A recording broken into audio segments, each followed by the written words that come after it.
Meus irmãos, bom dia a todos. Saúdo aos irmãos com a graça e a paz do Senhor Jesus. Vamos abrir as Escrituras Sagradas no capítulo 22 do livro de 1 Reis.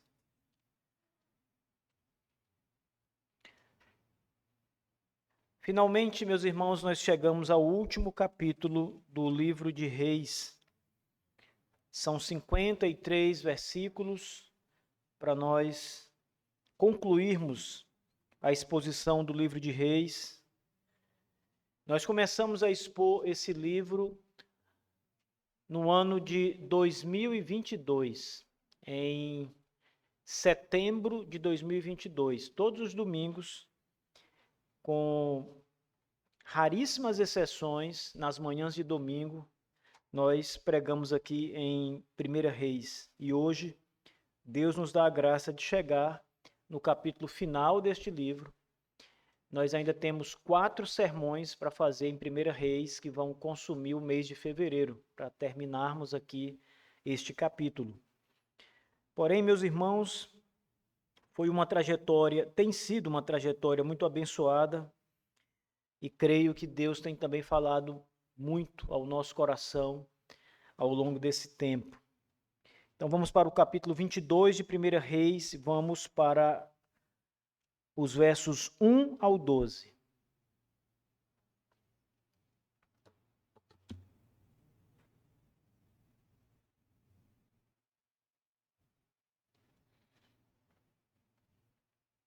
Diz assim a Escritura: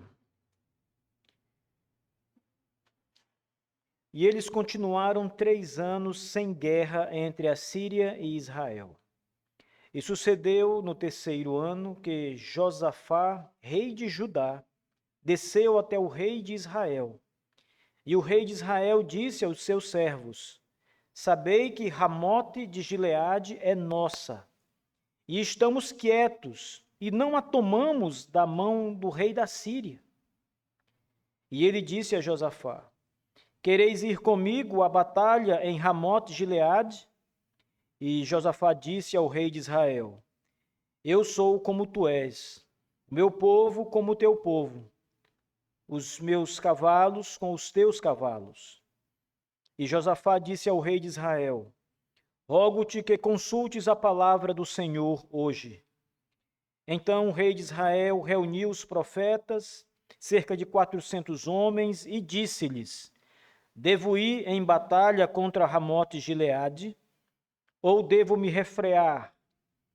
E eles disseram: Sobe, porque o Senhor a entregará na mão do rei.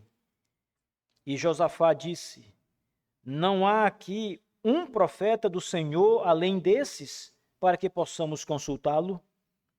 E o rei de Israel disse a Josafá: Há ainda um homem, Micaías, o filho de Imlá, por quem podemos consultar o Senhor. No entanto, eu o odeio, porque não profetiza o bem a meu respeito, senão o mal. E Josafá disse: Não fale o rei assim. Então o rei de Israel chamou um oficial e disse: Apressa-te para cá, Micaías, filho de Imlá.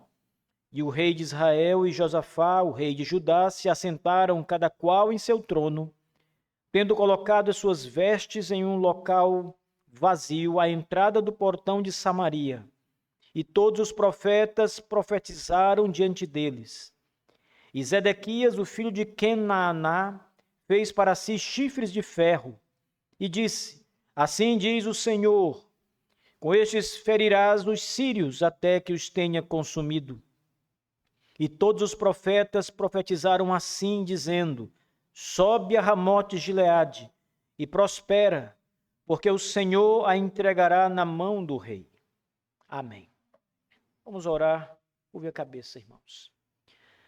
Senhor nosso Deus todo-poderoso, nosso Pai maravilhoso, Deus que pelo Espírito Santo se revelou na palavra, nós clamamos a Ti, Senhor Deus, para que a mensagem dessa manhã atinja os nossos corações, Senhor, atinja o propósito soberano que tu tens para conosco com esta palavra, para que todos nós nos rendamos à tua palavra, Senhor. Obedeçamos ao Senhor, meditemos naquilo que o Senhor revelou para a nossa própria edificação, para o nosso próprio favor e para a glória e o louvor do Senhor. Deus, que o teu Espírito Santo esteja no meio de nós agora, falando, Senhor Deus, ao nosso coração, levando a palavra, plantando a semente, Senhor Deus, em cada um de nós, para que o nome do Senhor seja glorificado e para que nos vá bem. É o que nós te pedimos em nome de Jesus. Amém. Irmãos, sempre é bom ouvir coisas boas. Nenhum de nós gosta de ser contrariado. Às vezes é preciso sermos contrariados, porque nem sempre nós temos razão nos nossos raciocínios, nem sempre a nossa proposta é a melhor e nem sempre aquilo que nós planejamos é bom. Às vezes não é bom para nós mesmos. Então, quando alguém nos contraria diante de circunstâncias assim, a gente tem que levar isso como algo bom da parte de Deus para nós. Mas o fato é que a natureza humana não gosta de ser contrariada. E é fato também que mesmo em situações que nós devemos ser contrariados para o nosso bem, quando nós somos exortados, quando nós somos corrigidos, quando nós somos chamados à atenção por alguma coisa, mesmo sendo para o nosso bem, muitas vezes nós não gostamos disso. Nós ficamos ressentidos porque alguém chamou a nossa atenção, porque alguém precisou nos corrigir, ainda que isso seja para o nosso bem. Isso é um produto da natureza humana, do coração caído do homem, que sempre quer ter razão, sempre quer estar certo e nunca considera que alguém pode saber mais do que ele e está com a razão em lugar dele. Então, ser contrariado, no final das contas, não é algo que nós gostamos. E tem muitas pessoas que vivem para não ser contrariados. Elas só querem fazer aquilo que estiver de acordo com os seus próprios pensamentos. Ela só dá ouvidos a conselhos que são de acordo com o seu pensamento. Então imaginem que nós estamos tentando fazer alguma coisa, planejando alguma coisa, por exemplo, nós estamos planejando consertar o prédio da igreja. E então eu imagino que a melhor cor para pintar a igreja é azul. Mas aí alguns irmãos sábios da igreja vão corrigir dizendo que uma cor melhor para a igreja, por N razões, várias razões, seria o branco. E eles mostram então a argumentação que o branco seria melhor, porém eu quero azul. E eu não aceito a argumentação contrária, mesmo estando correta. E alguns outros da igreja vão dizer, eu concordo com o pastor, eu quero azul. E então eu dou ouvidos a essas pessoas que concordam comigo. Isso acontece, irmãos, em todo lugar.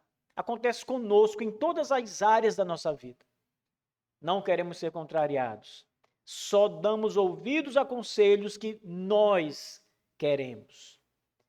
Muitas vezes os pastores são chamados para tratar problemas e as ovelhas estão passando por as suas necessidades e o pastor então escuta, analisa a situação, aconselha biblicamente, mas não é o conselho que a pessoa quer ouvir. Então ela escuta o conselho, mas ela não dá ouvidos ao conselho. Ela não põe em prática os conselhos.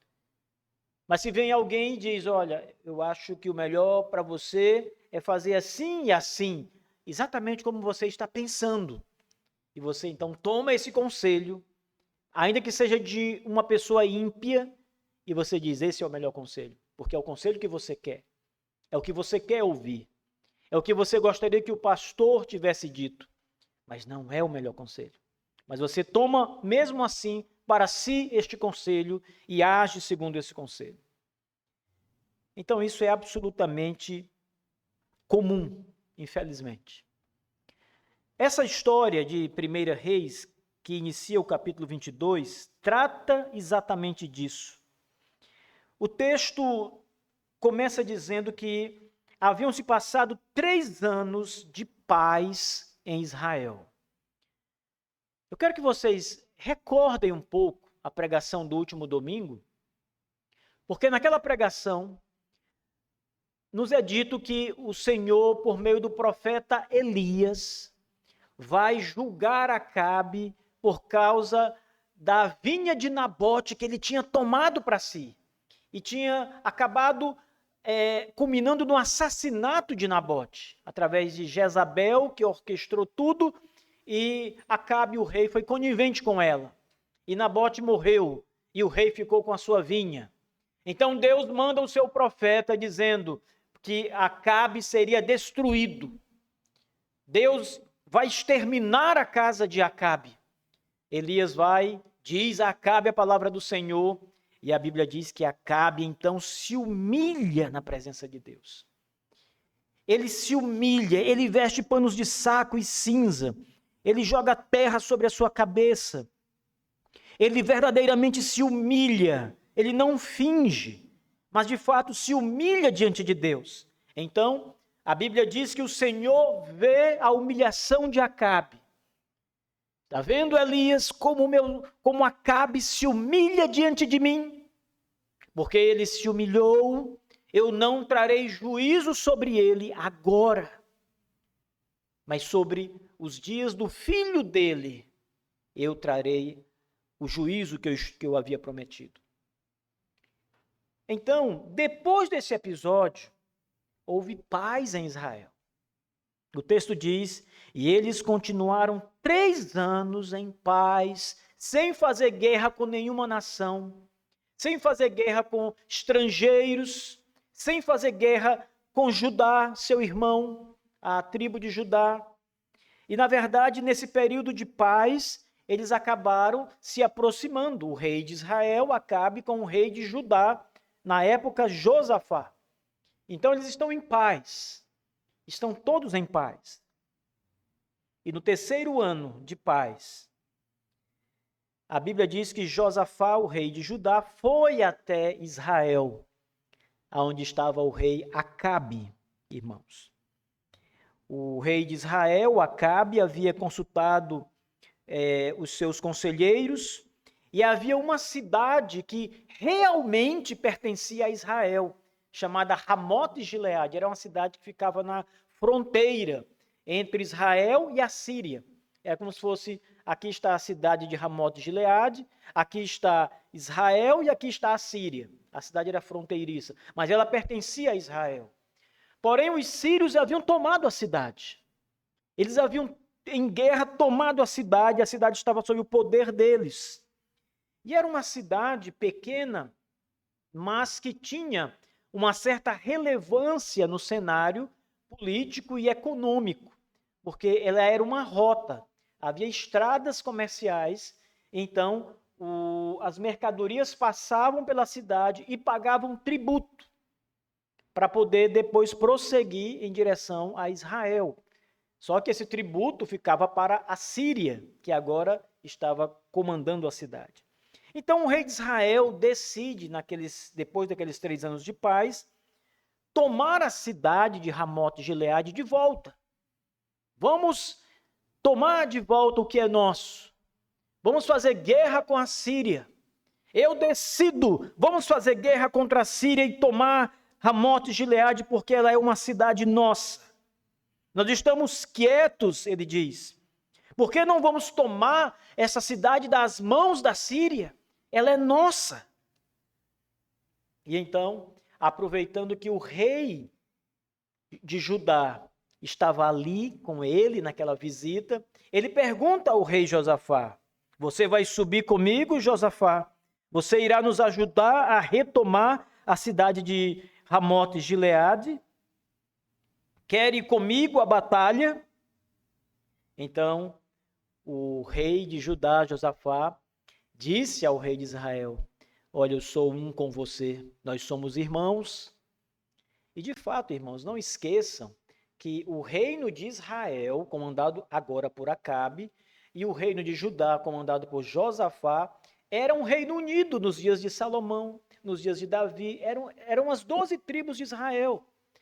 Porém, com a morte de Salomão, o reino é dividido. E 10 tribos ficam sendo chamadas de Israel, porque são a maioria das tribos, e as outras tribos, 2, ganham o nome de Judá, representada pela tribo de Judá.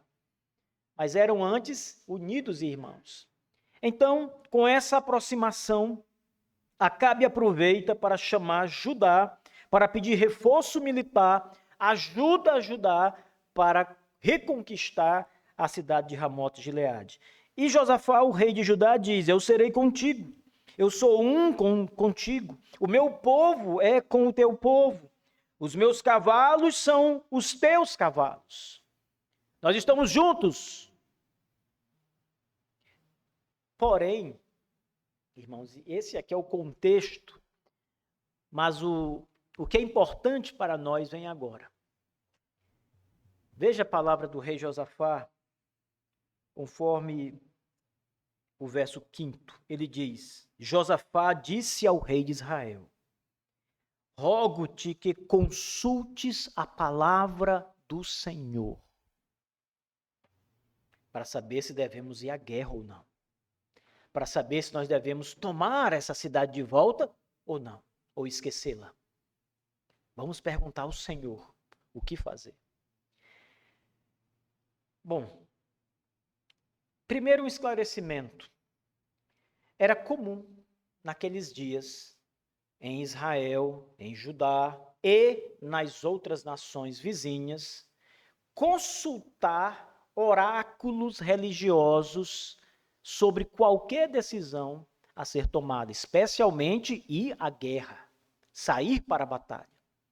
Então, mesmo nações que adoravam ídolos, elas tinham ali o seu momento religioso, haviam os sacerdotes, os profetas, os servos religiosos daquela suposta divindade falsa, mas que eles acreditavam existir, e os reis, os generais, costumavam marcar uma sessão aonde eles sentavam, levavam, a maioria das vezes levavam algumas oferendas para oferecer à divindade que eles queriam consultar, e eles perguntavam se era prudente sair à guerra, se deveriam sair à guerra ou deveriam esperar. E então a divindade era consultada pelo oráculo, pelo profeta, e a resposta era dada ali: vá à guerra, saia e será vitorioso. Ou então, não vá à guerra, se for, serás destruído, etc.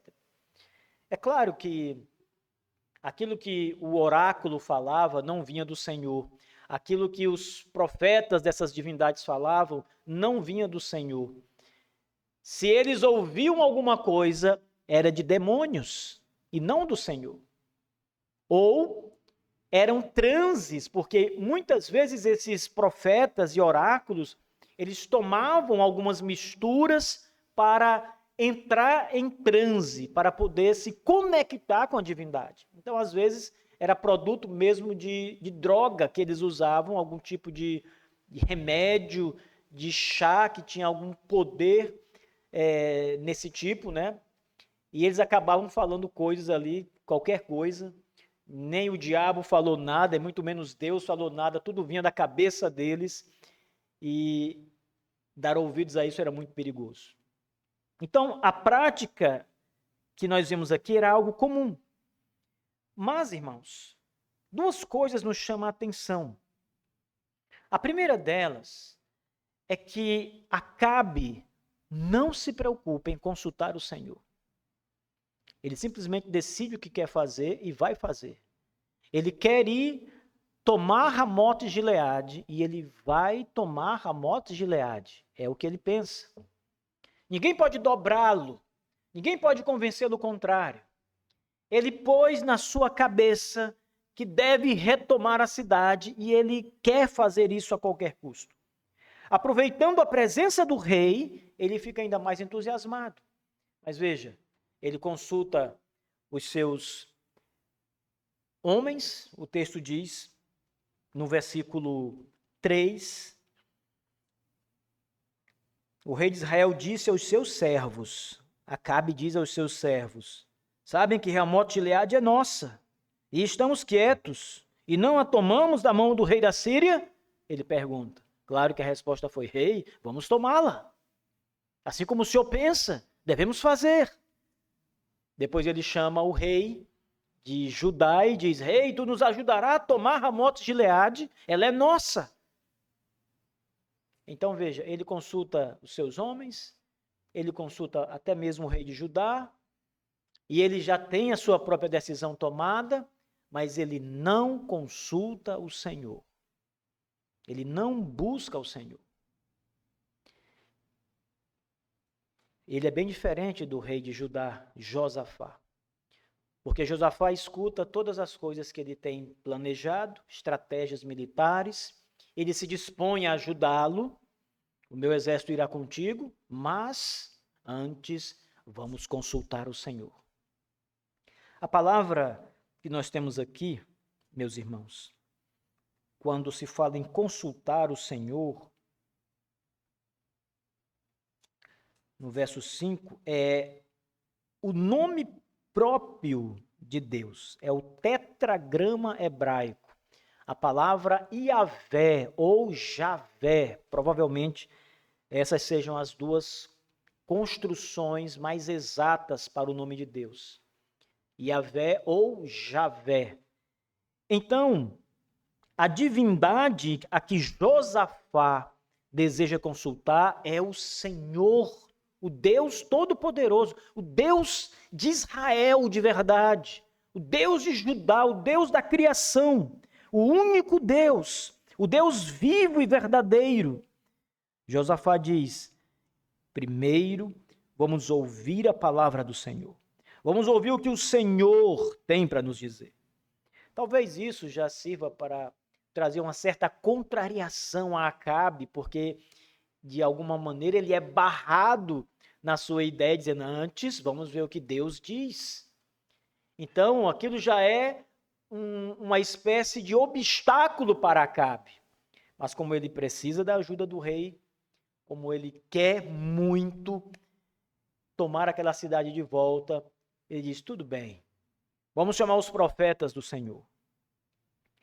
E então o texto diz que Acabe manda consultar os profetas. Veja, então o rei de Israel, verso 6, reuniu os profetas, cerca de 400 homens, e disse-lhes, devo ir em batalha contra Ramote-Gileade ou devo me refrear? Era exatamente isso que Acabe deveria ter feito desde o princípio. Consultar o Senhor sobre aquilo que ele ia fazer. Saber o que Deus tinha para lhe dizer. Até mesmo, meus irmãos, porque naqueles dias eles tinham profetas de Deus.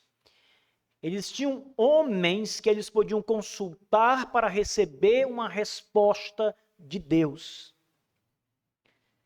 Aqui o texto diz que o rei Acabe, manda chamar os profetas, e cerca de 400 profetas chegam até a presença do rei Acabe.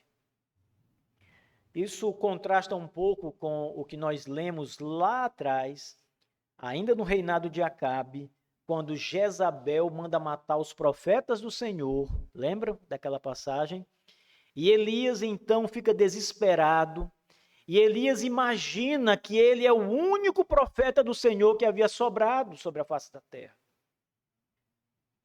Ele diz, Senhor, todos os profetas foram mortos, só ficou eu. Mas não, irmãos. Em outra passagem da Escritura, nos é dito que o Senhor guardou 7.000 homens, incluindo profetas, que não se curvaram a Baal, a Acabe ou a Jezabel. O Senhor havia preservado o seu povo ali, inclusive os seus profetas ali. E agora nós temos aqui Acabe chamando os profetas do Senhor. Lembre, havia profeta para várias divindades. Havia os profetas de Baal, como nós vimos lá no confronto de Elias com os profetas de Baal no Monte Carmelo. Havia os profetas de Astarote, havia os profetas de outras divindades e haviam os profetas de Yahvé, os profetas do Senhor. E Acabe manda chamar aqui os profetas do Senhor, do Deus que era adorado em Judá por Josafá. Não era qualquer divindade, mas do Senhor. O texto diz que Acabe pergunta: devo ir à batalha ou devo me refrear?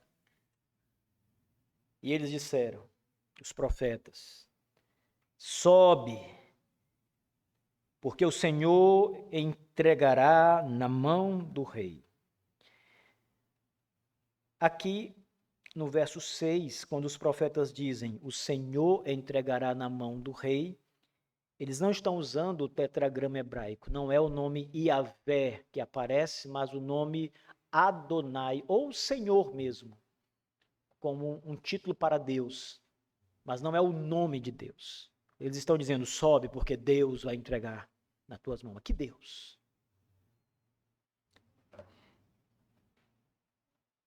Essa parece ser uma palavra boa, a princípio, para Acabe.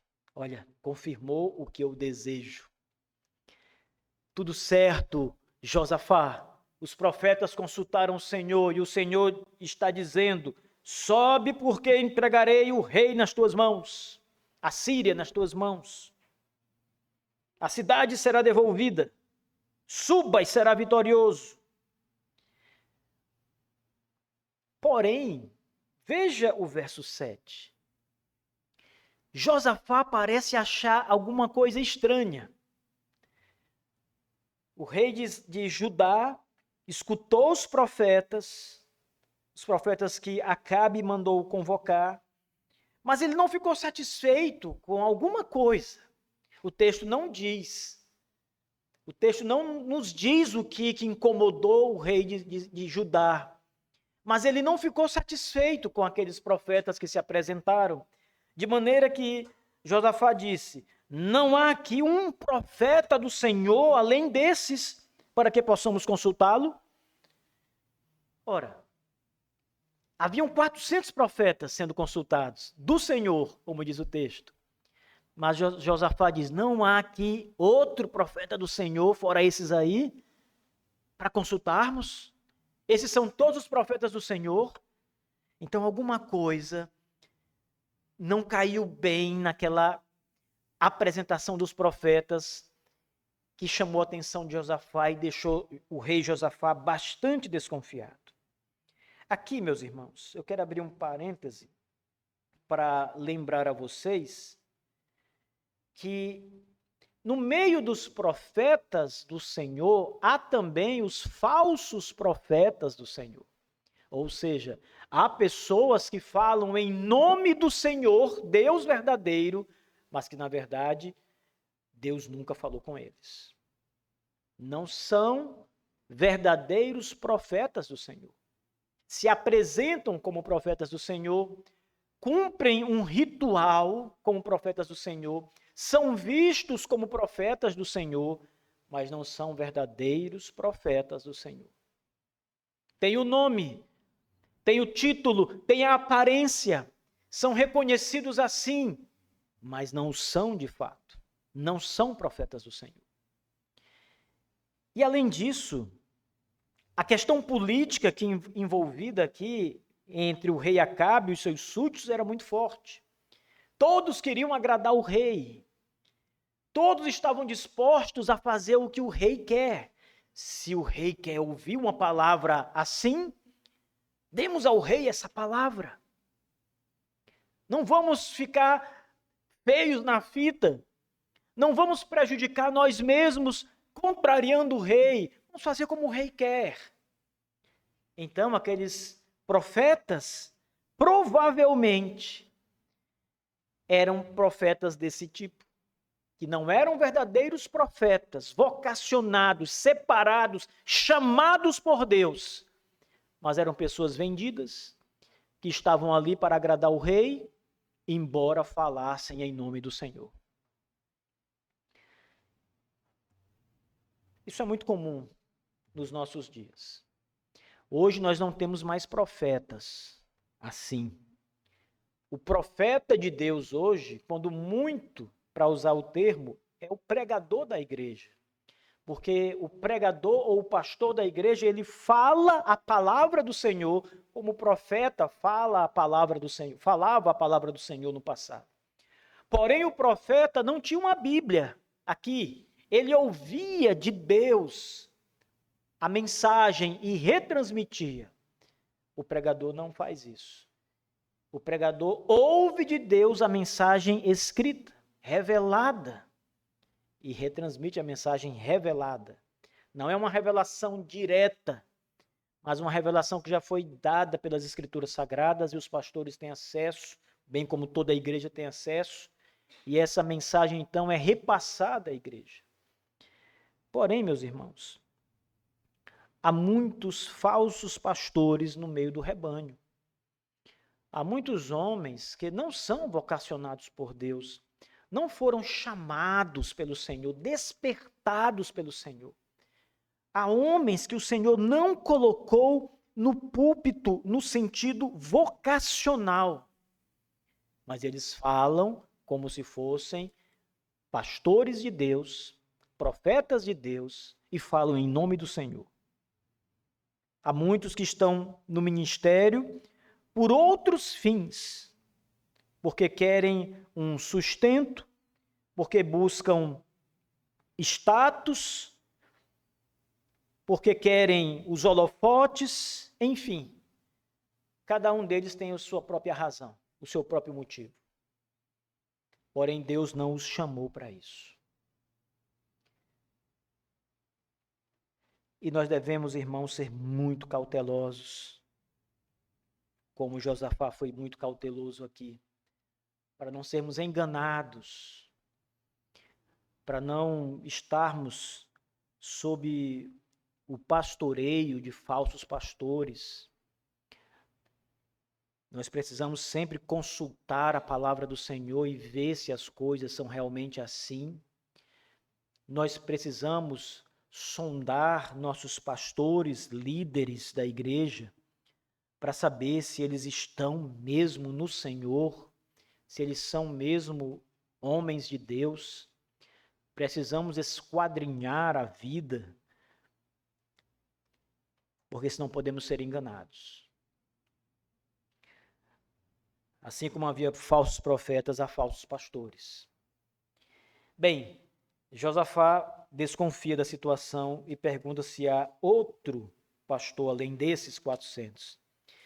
E o rei aqui abre o seu coração. É aqui que nós encontramos a essência do coração de Josafá, como eu apresentei aqui no começo deste sermão.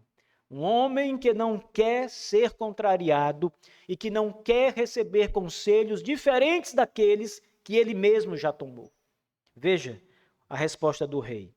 O rei de Israel disse a Josafá: há ainda um homem, Micaías, o filho de Imlá, por quem podemos consultar a palavra do Senhor.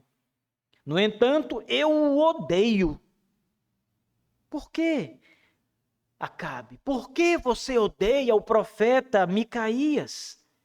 Acabe responde: porque não profetiza o bem a meu respeito, senão o mal.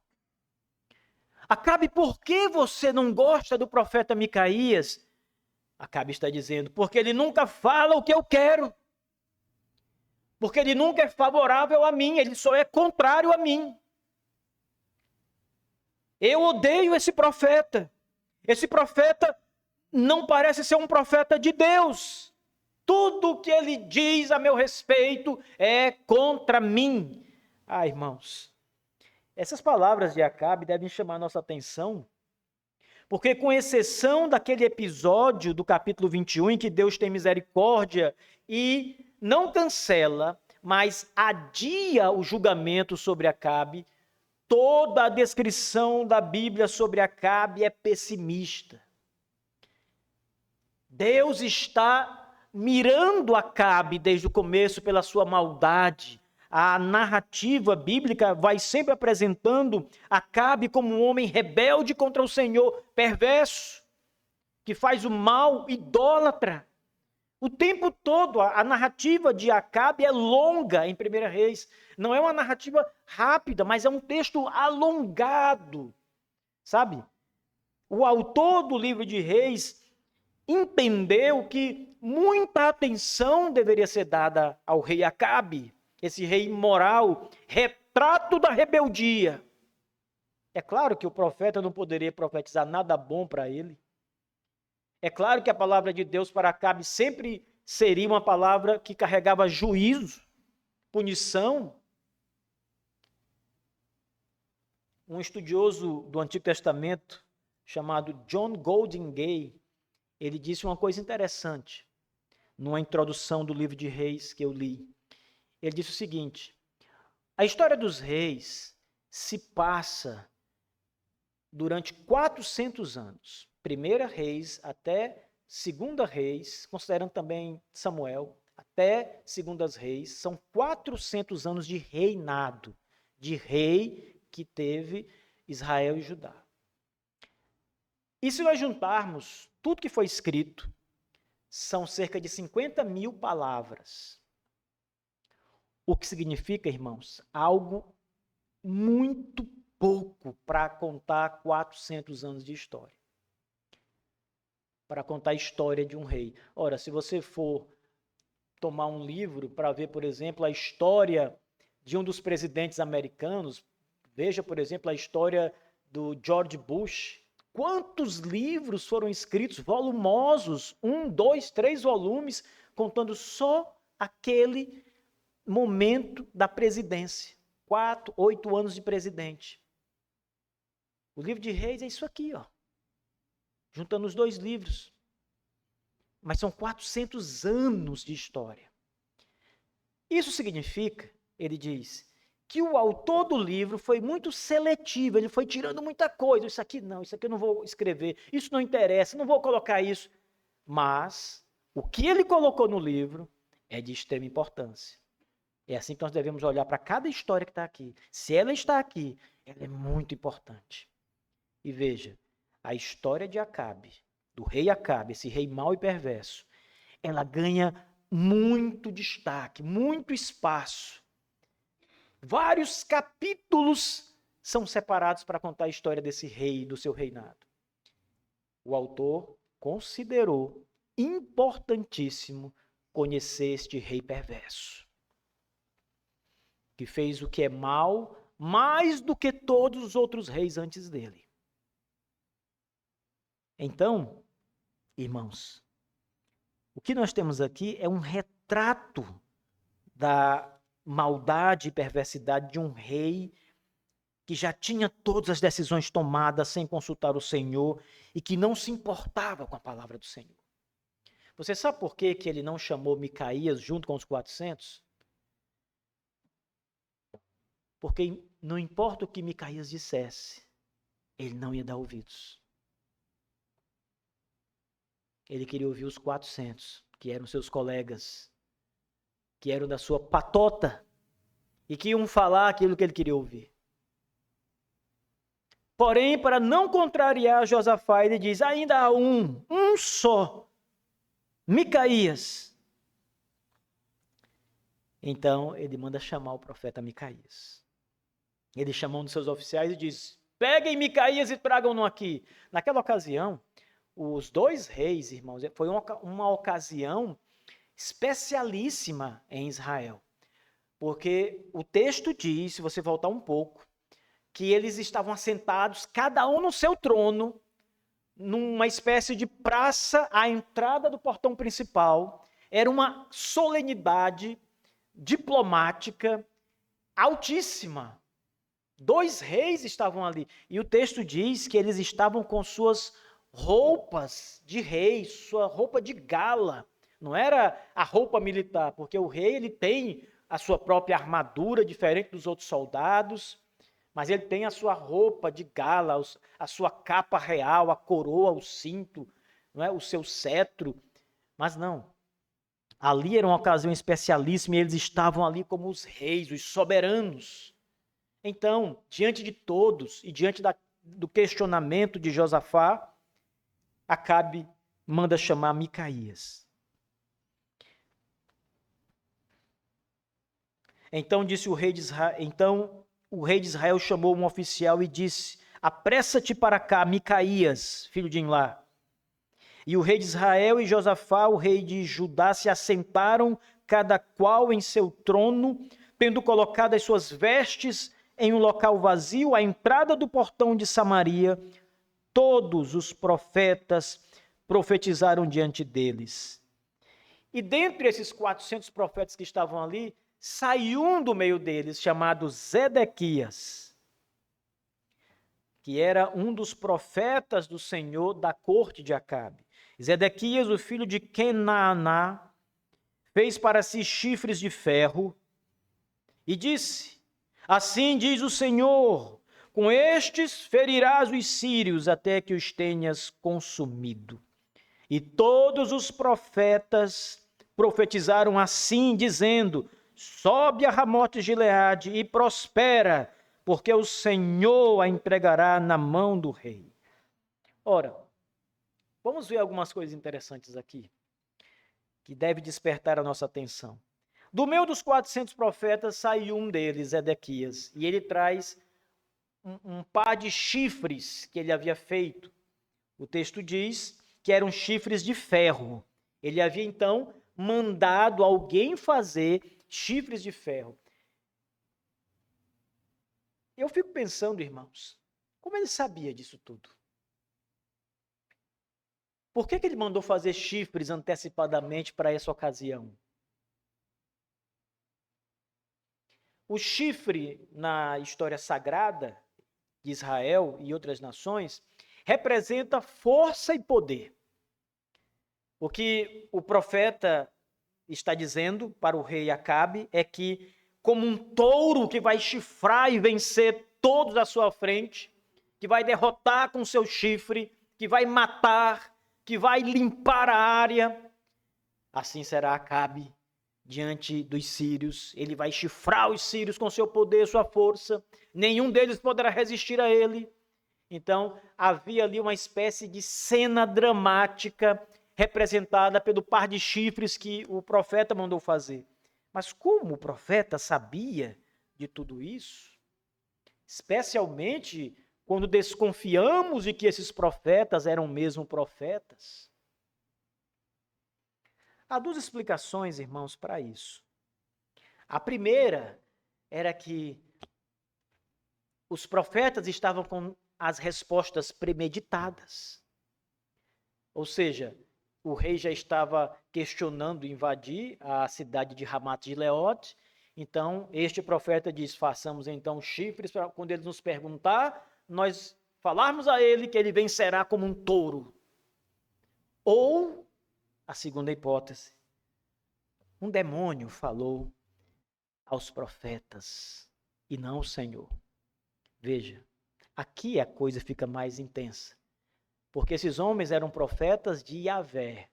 Porém, um demônio fala aos profetas de Yahvé para enganar os profetas de Yahvé. Vocês acham que isso é possível? Vocês acham que é possível um demônio falar a profetas? Como se fosse Deus falando, mas eram demônios falando? Demônios falando em nome do Senhor, como se fossem eles mesmos o Senhor? E o profeta escuta essa mensagem e diz: assim diz o Senhor Deus. Mas é o diabo quem está falando. Vocês acham que isso é possível? É possível. E é o que aconteceu. Um demônio falou a esses profetas, que eram falsos profetas do Senhor. A gente vai ver isso na outra pregação. Então, meus irmãos, tudo o que está acontecendo aqui é porque Josafá não consulta o Senhor. É o pecado de não perguntar a Deus o que fazer. É o pecado da soberba humana. Não preciso de Deus.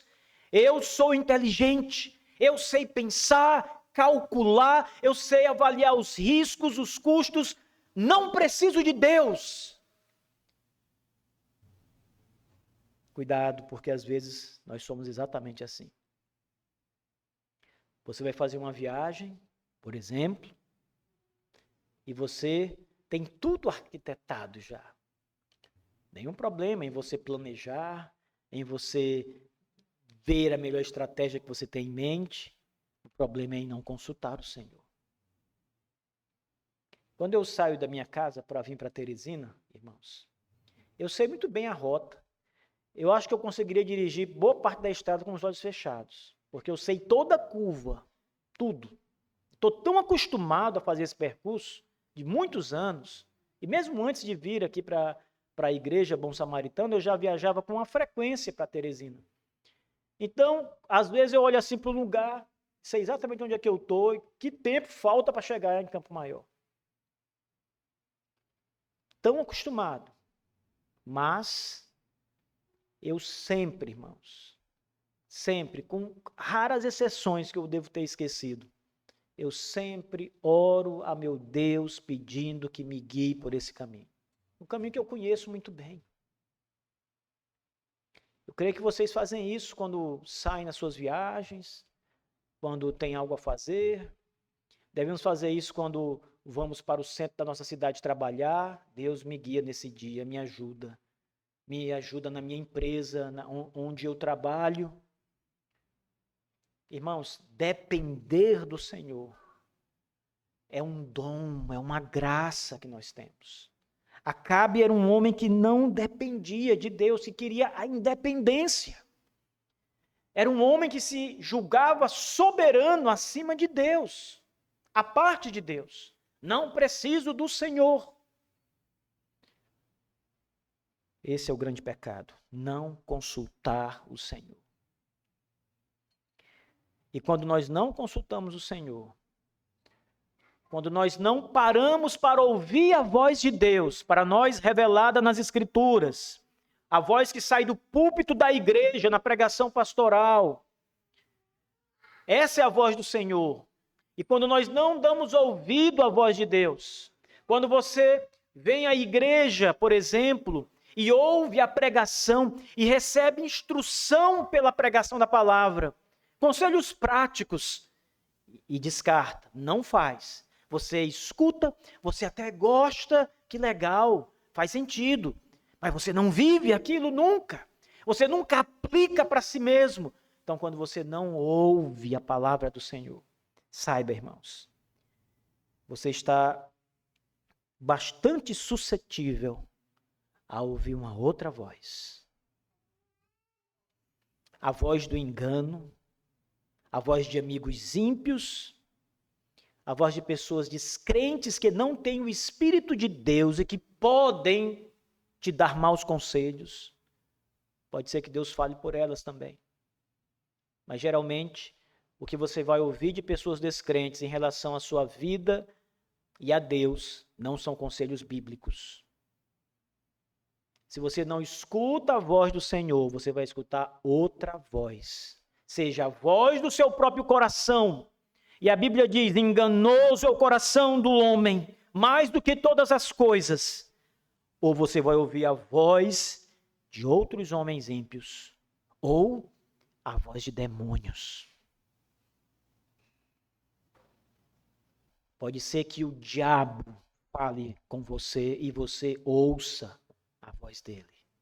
Veja que terrível, irmãos, é rejeitar a voz do Senhor. É deixar de ouvir a voz de Deus. Nós temos que buscar a voz de Deus, irmãos. O que eu estou dizendo aqui é que você precisa ser ativo nisso.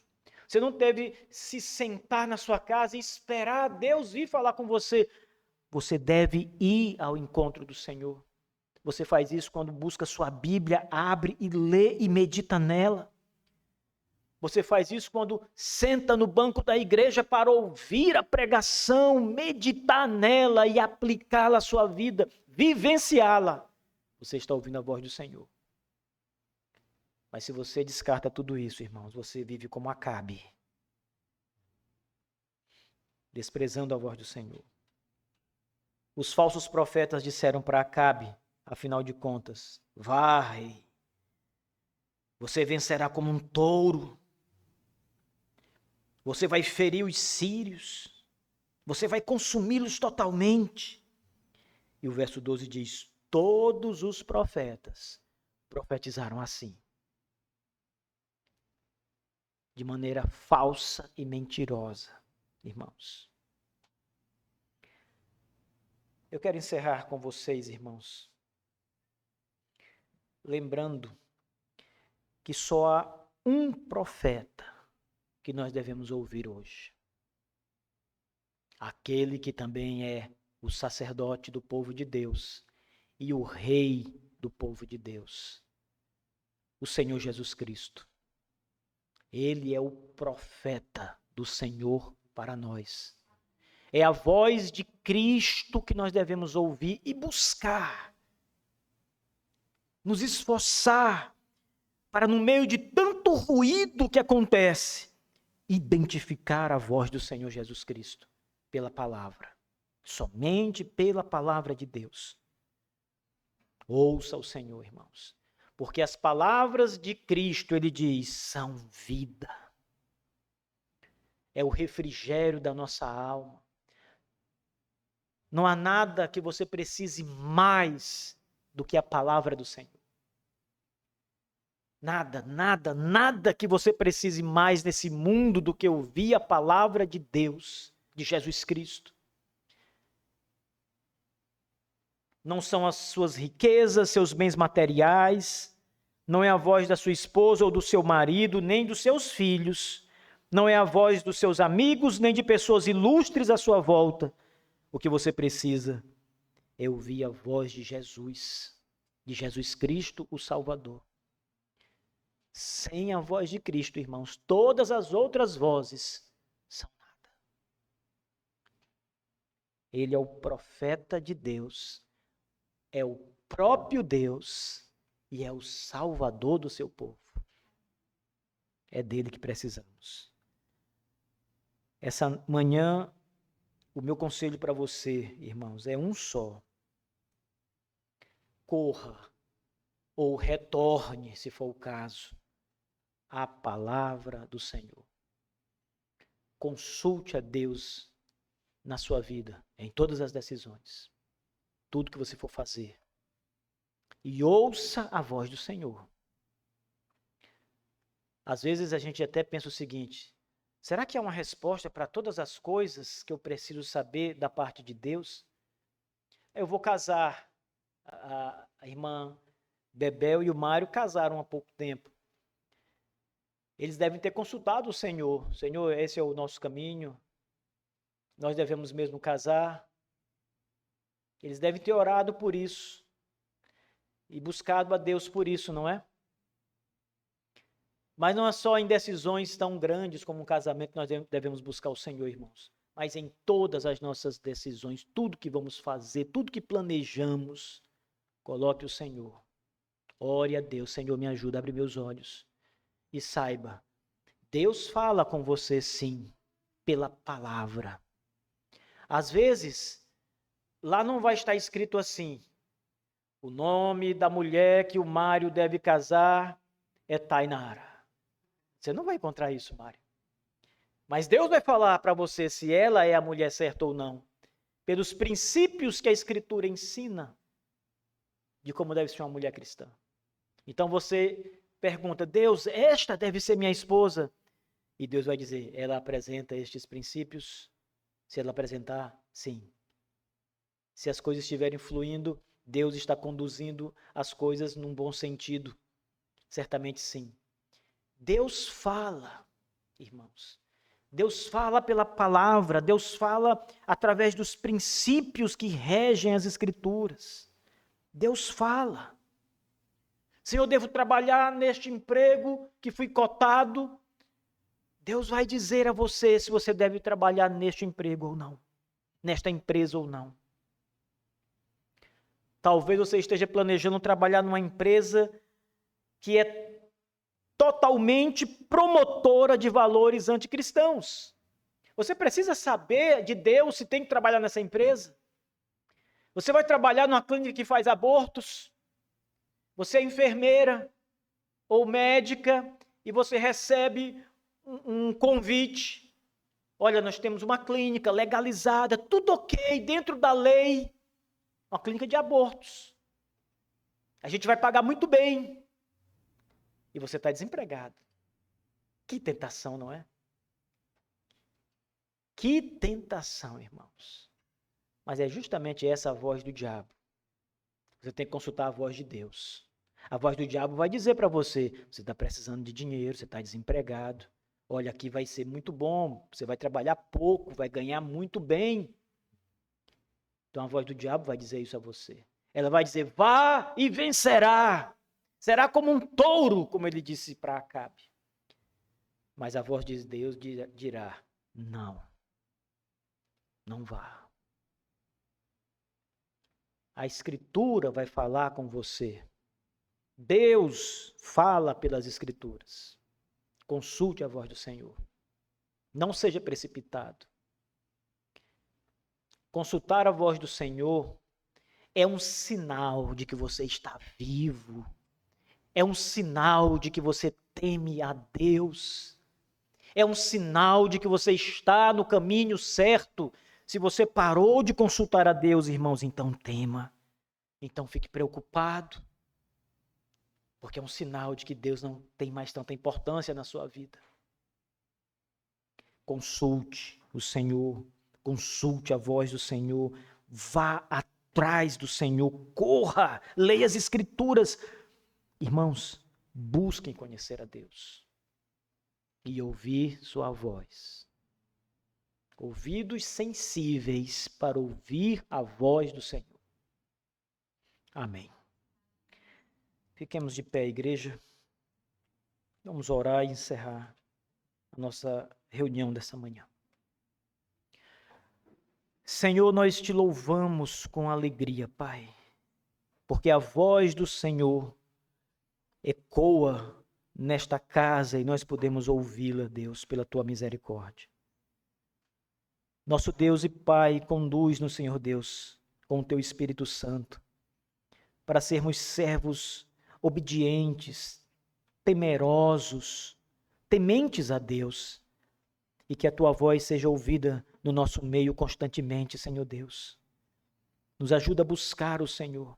Torna nossos ouvidos sensíveis, Deus, à tua voz, para que não sejamos enganados, para que não ouçamos outra coisa achando que é a voz do Senhor. Ó Deus, tenha muita misericórdia, Pai, porque nós somos fracos. Nós muitas vezes nos confundimos, Senhor. Temos dúvidas se Deus está falando conosco ou não, que decisão tomar. Às vezes até buscamos o teu nome, Deus, mas não conseguimos entender muito bem a tua voz. Não reconhecemos. Nos ajude, Senhor Deus, a te ouvir, a entender qual é a tua vontade e a nos submeter totalmente ao Senhor. Eu te peço em nome de Jesus. Amém. Irmãos, podem sentar.